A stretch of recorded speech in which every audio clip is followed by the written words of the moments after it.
Sandra Zéphir, fondatrice et présidente de la jeune association nommée Tibambou Madinina, en français les Petits Bambous de Martinique. Tibambou Madinina est une association dédiée au cancer pédiatrique. Pourquoi? Parce qu'il était pour nous important de pouvoir accompagner émotionnellement les jeunes et les enfants de Martinique touchés par un cancer. Tibambou Madinina accompagne également des adultes qui auraient connu un cancer durant l'enfance. Elle fait également, cette association, de la veille à l'inclusion, qu'elle soit en matière scolaire, matière de formation ou encore en insertion professionnelle de nos bénéficiaires. Alors Tibambou Madinina est née en juin 2024.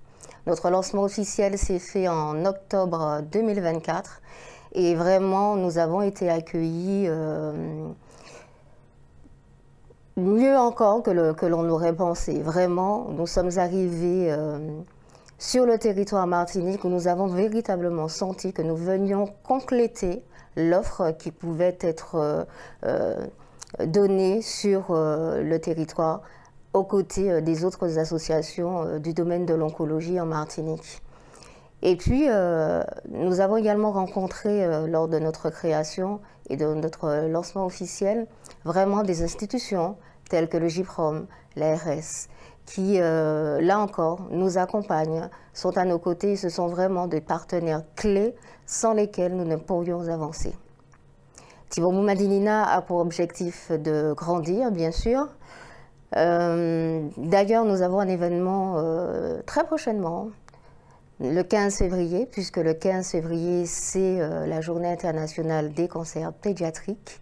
Donc en Martinique, elle sera également marquée cette journée. Nous avons des amicales de pompiers qui nous accompagnent pour un événement sportif dans la ville de Trinité. Je vous invite tous, à travers notamment notre Instagram, d'y prendre connaissance. Tibambou Madinina, comme je le disais, grandit encore et encore. Nous accueillons d'ores et déjà ce que nous appelons des racines casses à Tibambou Madinina. Les racines casses, ce sont les adultes qui auraient connu un cancer pédiatrique. Il est important pour nous de pouvoir faire réseau. Je dis bien nous, puisque ça a été mon cas. Ça a été mon cas pour la première fois il y a 40 ans. Jeune enfant, ensuite, voilà, guéri à mes 11 ans, donc j'ai eu des récidives de 8 ans à 11 ans, et puis guéri à 16 ans, pardon, après tout cela. Et vraiment, il est important parce qu'en matière de charge mentale et de risques psychosociaux, il est important de pouvoir accompagner, y compris les adultes qui seraient passés par ce type de trauma, parce que véritablement, c'en est un, même si durant l'enfance, on ne s'en rend pas véritablement compte, hein, parce qu'il faut continuer à vivre et ensuite ça devient sa norme. Mais en tant qu'adulte, y compris dans le domaine professionnel ou en matière de formation, cela peut être plus ou moins compliqué parce que l'on est parfois amené à faire face à de la discrimination.